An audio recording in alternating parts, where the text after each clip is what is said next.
काल परवाच फेसबुकवर एक पोस्ट दिसली. माझ्याच वयाच्या एका मुलीचा फोटो होता. पोस्ट तिच्या वडिलांनी लिहिली होती.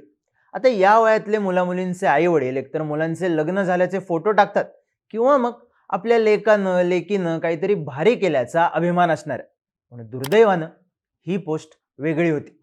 बापानं आपल्या मुलीला वाहिलेल्या श्रद्धांजलीची, जिच्याबद्दल अनेक स्वप्न बघत लहानाचं मोठं केलं, ती स्वप्न पूर्ण होण्याच्या वेळेसच सोबत नसल्याची. 27 ऑक्टोबरचा दिवस. मूळची पुण्याची असलेली विशाखा थोरात मुंबईला आपल्या गोरेगावच्या फ्लॅटमध्ये होती. सकाळी साधारण 10 वाजता तिला एका इव्हेंटसाठी निघायचं होतं.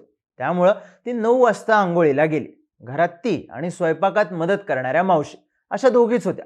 पण 15-20 मिनिटं होऊन गेली तरी विशाखा बाथरूममधून बाहेर का आली नाही असा प्रश्न मावशींना पडला. त्यांनी दार वाजवलं, विशाखाला आवाज दिले, पण काहीच उत्तर आलं नाही. त्या घाबरल्या. त्यांनी आजूबाजूच्या लोकांना बोलावलं, विशाखासोबत काम करणाऱ्यांना, तिच्या घरच्यांना फोन लावला. मग आजूबाजूचे लोक आले. बाथरूमचं दार तोडलं तर विशाखा बेशुद्ध होती. लागलीच तिला खासगी हॉस्पिटलमध्ये नेण्यात आलं, पण हॉस्पिटलनं विशाखाला दाखल करून घ्यायला नकार दिला. सरकारी हॉस्पिटलमध्ये घेऊन जायला सांगितलं. बेशुद्ध अवस्थेत असलेल्या विशाखाला सरकारी हॉस्पिटलमध्ये न्यायला कार्डियक ॲम्ब्युलन्स मिळाली नाही.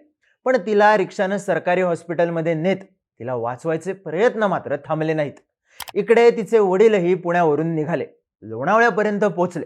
पण साधारण 11च्या सुमारास त्यांना फोन आला, त्यांच्या एकुलत्या एक मुलीचा मृत्यू झाल्याचा.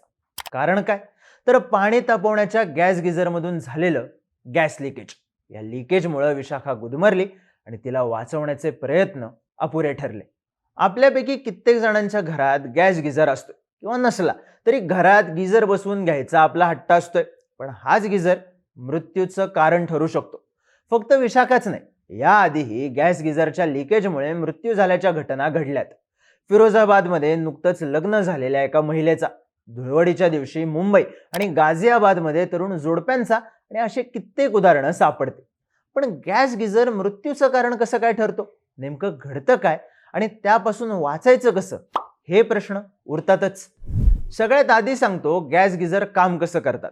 तर गॅस गिझर काम करतो लिक्विड पेट्रोलियम गॅस म्हणजेच LPG मुळे. आपण स्विच ऑन केल्यावर गॅसचा बर्नर सुरू होतो. बर्नरच्या वरती टँक असतो, ज्यात पाईपलाईन मधून पाणी येतं आणि बर्नरमुळे गरम होत राहतं. गॅस गिझरमुळे पाणी लवकर गरम होतं आणि पाण्याचा कंटिन्यू फ्लो सुरू राहतो. पण या सगळ्यात आणखी एक महत्वाची गोष्ट घडत असते, ती म्हणजे कार्बन मोनॉक्साईडचं उत्सर्जन.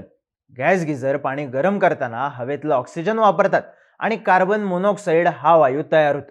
अनेकदा आपण गिझर बराच वेळ सुरू ठेवतो, मग साहजिकच गिझरमधून बाहेर पडणाऱ्या कार्बन मोनॉक्साईडचं प्रमाण वाढतं, म्हणजेच तो लीक होतो. त्यात गिझर बाथरूममध्ये असेल, व्हेंटिलेशनला जागा नसेल, तर हा कार्बन मोनॉक्साईड हवेतल्या ऑक्सिजनला रिप्लेस करतो आणि आपण न कळत ऑक्सिजनऐवजी कार्बन मोनॉक्साईड श्वासाद्वारे आत घेतो. पण गॅस लीक होतोय, आपण ऑक्सिजनऐवजी वेगळा वायू आत घेतोय तरी कळत कसं नाही? तर याचं मेन कारण म्हणजे कार्बन मोनॉक्साईडला वास, चव, रंग यातलं काहीही नसतं. आपल्यासोबत असं काहीतरी घडतंय हेच समजत नाही आणि तोवर शरीरातलं ऑक्सिजन रिप्लेस करायला कार्बन मोनॉक्साईडनं सुरुवात केलेली असते. हेच दुर्दैवानं विशाखा थोरात सोबतही घडलं.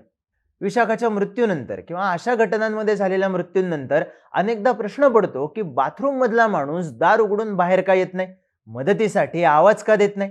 याचं उत्तर म्हणजे कार्बन मोनॉक्साईडचा शरीरावर होणारा इफेक्ट. जेव्हा कार्बन मोनॉक्साईड शरीरात इनहेल केला जातो तेव्हा तो शरीरातल्या लाल पेशींमधल्या ऑक्सिजनची जागा घेतो. मग चक्कर येते, डोकं दुखतं, शुद्ध हरपते, मेंदूला सूज येते, ब्रेन डॅमेज होतं, हार्ट अटॅक येतो आणि सगळ्यात शेवटी मृत्यू होतो. हे सगळं घडायला फक्त 3 ते 4 मिनिटं पुरेशी असतात, ज्यात बाहेर पडायला वेळ मिळणं सोडा. बेशुद्ध झाल्यामुळे मदतीसाठी ओरडताही येत नाही. त्यामुळे असं काही घडलंच तर लवकरात लवकर मुबलक ऑक्सिजनच्या संपर्कात येणं गरजेचं असतं. अनेकदा लवकर प्रथमोपचार मिळाले तर जीव वाचू शकतो, पण शरीरात कार्बन मोनॉक्साईड पसरल्यामुळे होणारी इजा इतकी गंभीर असते की मेंदूला कायमची दुखापत होऊ शकते, दृष्टी जाऊ शकते किंवा कायमस्वरूपी अंथरुणाला खिळवून ठेवणारा पार्किन्सन्स सारखा त्रासही सहन करावा लागू शकतो. या सगळ्या घटना बघितल्यावर आणखी एक प्रश्न पडतो की कार्बन मोनॉक्साईड तर लाकूड, कोळसा जाळताना आणि साधा गॅस लावला तरी उत्सर्जित होतो. मग तेव्हा धोका का तयार होत नाही? फक्त गिझरमुळेच मृत्यूपर्यंत विषय का जातो? तर गॅस गिझरमुळे अशा घटना घडतात तेव्हा गिझरचं युनिट बाथरूममध्ये असतं. बाथरूममध्ये आधीच अपुरी जागा असते, त्यात व्हेंटिलेशनचे पर्याय नसतात आणि अशा घटना घडतात. विशाखासोबत घडलेल्या दुर्दैवी घटनेवेळीही गिझरचं युनिट बाथरूममध्ये होतं. बाथरूममध्ये एक्झॉस्ट फॅन नव्हता आणि बाथरूमच्या काचाही बंद होत्या. त्यामुळं कार्बन मोनॉक्साईडचं लिकेज झाल्यावर विशाखाला काहीच करता आलं नाही आणि ती बेशुद्ध पडली. तिला खासगी हॉस्पिटलनं दाखल करून घेतलं असतं, तिला लवकर उपचार मिळाले असते तर कदाचित तिचा जीव वाचला असता. थोडक्यात एकदा कार्बन मोनॉक्साईड शरीरात गेला की वाचायचे चान्सेसच कमी उरतात. त्यामुळे मेन उपाय असतो हे लिकेज होऊ न देणं. त्यासाठी काय करायचं? तर सगळ्यात सिंपल उपाय असतो गॅस गिझरचं युनिट बाथरूमच्या बाहेर लावायचं आणि बाथरूममध्ये फक्त पाईपच येऊ द्यायचे. दुसरा विषय असतो इलेक्ट्रिक गिझर वापरायचा. त्यात गॅस लिकेजचा विषय येत नाही, पण तरीही अर्थिंग आणि स्विचच्या बाबतीत काळजी घ्यावी लागतेच. आणखी एक पर्याय असतो कार्बन मोनॉक्साईड अलार्म लावायचा, जो बाजारात मिळतो. पण तो कधी वाजणार आणि तोवर कार्बन मोनॉक्साईडचा शरीरावर किती इफेक्ट होणार हा प्रश्नही आहेच. सगळ्यात गंभीर गोष्ट म्हणजे गॅस गिझरसाठी स्वयंपाकासाठी वापरण्यात येणारा किंवा पाईपलाईनने येणारा गॅस लावण्यावरच बंदी आहे. मात्र तरीही असे प्रकार घडतात कारण गॅस गिझरमुळे असा धोका निर्माण होऊ शकतो याबद्दल अनेकांना माहितीच नाहीये.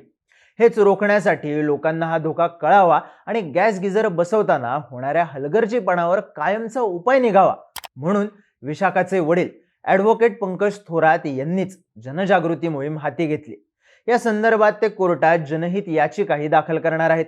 त्यांच्या या मोहिमेला यश आलं तर अनेक जीव वाचतील, अशा घटना पुन्हा घडणार नाहीत.